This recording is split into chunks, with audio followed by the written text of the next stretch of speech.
Aquel es una familiar, ese dolor agudo, punzante, que baja por la pierna. A veces es como un hormigueo, otras como si quemara. Casi todo mundo le pone la misma etiqueta, ciática, y muchos hasta se resignan a vivir con él. Pero, ¿y si les dijera que la clave para quitarlo no es aguantar, sino entender de dónde viene realmente? Vamos a descifrar juntos este misterio. Y bueno, tenemos que empezar por aquí, porque esta es la pregunta del millón. Es súper fácil buscar en Internet dolor en la pierna y salir con un autodiagnóstico de ciática. Pero la realidad, créanme, es mucho más compleja. Y dar con la causa exacta es, literalmente, la diferencia entre encontrar una solución rápida y pasar meses de frustración. Y aquí va la primera gran idea que lo cambia todo.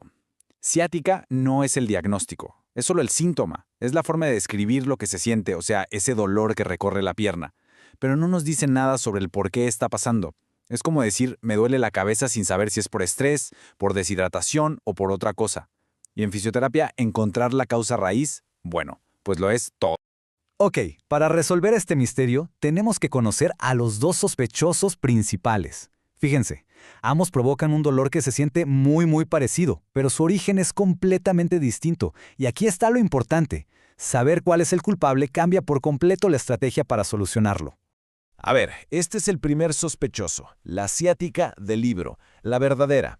Imaginen que las raíces nerviosas que salen de la columna son como pequeños cables.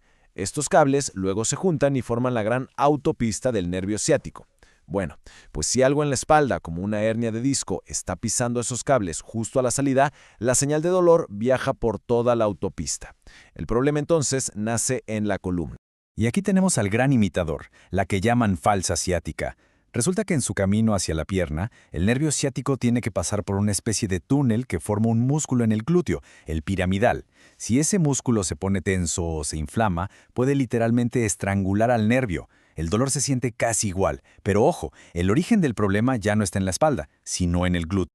Esta tabla es oro puro, porque nos da las pistas clave como si fuéramos detectives. A ver, fíjense en la fila de agravantes. Si toser o estornudar dispara el dolor, es una bandera roja para la columna, porque eso aumenta la presión dentro del disco. Pero, si el dolor aparece después de estar mucho tiempo sentado, la sospecha recae sobre el músculo piramidal. Una pista tan simple nos revela una diferencia fundamental. Un problema es de estructura, allá en la columna, el otro es de función, en el músculo. Entonces, ¿cómo pasamos de las sospechas a tener certezas? Bueno, aquí es donde el fisioterapeuta se pone, de verdad, la gabardina de detective. No es suficiente con escuchar la historia del dolor. Hay que interrogar al cuerpo con pruebas físicas muy específicas. Son movimientos que de forma segura provocan un poquito al nervio para que nos diga dónde se esconde el verdadero culpable. Veamos dos de estos interrogatorios. A la izquierda, la maniobra de la segue. Al levantar la pierna estirada, lo que hacemos es tensar todo el cable del nervio desde la espalda. Si el dolor aparece, es como si el cable nos gritara, «Oye, el problema está aquí, en la columna». Y a la derecha, el test fair hace algo totalmente distinto. Pone en máxima tensión al músculo piramidal. Si eso reproduce el dolor, pues ya sabemos que el culpable es el músculo que está apretando al nervio. Así de simple y lógico. Y una vez que nuestro detective identifica al culpable, el plan de ataque cambia por completo. Esto es clave. No existe un tratamiento para la ciática. No, existe un tratamiento para la compresión en la columna y otro, muy diferente, para la compresión en el glúteo. Veamos las dos soluciones.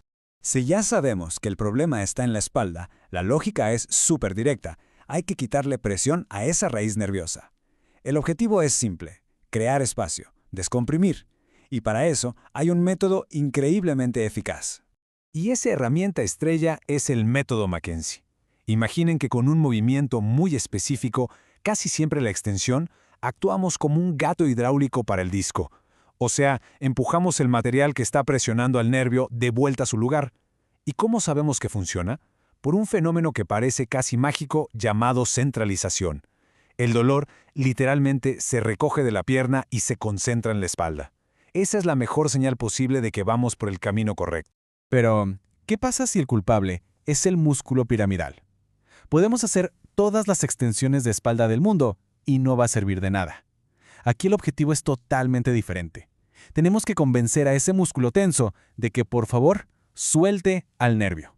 Para esto, el enfoque es mucho más manual. Se usan técnicas como la terapia profunda o la punción seca para, digamos, resetear el músculo. Pero aquí viene lo más interesante. No basta con relajarlo. Muchas veces el piramidal se sobrecarga porque su compañero de trabajo, el glúteo medio, es un poco flojo. Así que la solución real de a largo plazo es fortalecer al glúteo medio para que haga su parte del trabajo y el piramidal, por fin, pueda dejar de hacer horas extras y descansar. Ahora, sin importar quién sea el culpable, tenemos una víctima en común: el nervio. Está irritado. Y para eso existe una técnica fascinante que se llama neurodinamia. Piensen en el nervio como si fuera un cable de fibra óptica que tiene que deslizarse suavemente dentro de su funda. Cuando hay una compresión, es como si se atascara. Bueno, pues estos ejercicios son como pasarle hilo dental a ese nervio para que vuelva a moverse libremente. Y hay dos formas principales de hacerlo. Primero están los sliders, o deslizamientos. Son movimientos súper suaves, como ese hilo dental que decíamos, para nutrir al nervio y calmarlo cuando está muy irritado. Y ya más adelante, cuando las cosas mejoran, se usan los tensioners. Estos son como un entrenamiento de fuerza para el propio nervio, para hacerlo más fuerte y resistente a la tensión en el futuro. Claro, el tratamiento es crucial para salir de la crisis, pero la verdadera victoria es evitar que ese dolor regrese. Porque la fisioterapia no termina cuando sales de la clínica, más bien empieza en nuestros hábitos de todos los días. Así es como se construye un futuro sin dolor. Y estas son las reglas de oro para mantener a raya a los dos culpables. El sedentarismo es su mejor amigo. Así que cosas tan simples como levantarse cada hora, usar un buen soporte en la silla y tener un core fuerte que funcione como una faja natural, esas son las acciones que realmente a largo plazo marcan la diferencia y nos protegen. Así que al final todo se reduce a esta pregunta. ¿Y si la ciática no fuera una condena, sino un mensaje muy específico de nuestro cuerpo, diciéndonos exactamente dónde necesita ayuda? La clave no es solo tratar el dolor, sino aprender a escuchar y entender ese mensaje. Porque entender el verdadero origen no solo alivia el síntoma, nos devuelve el control sobre nuestro cuerpo y nuestro bienestar.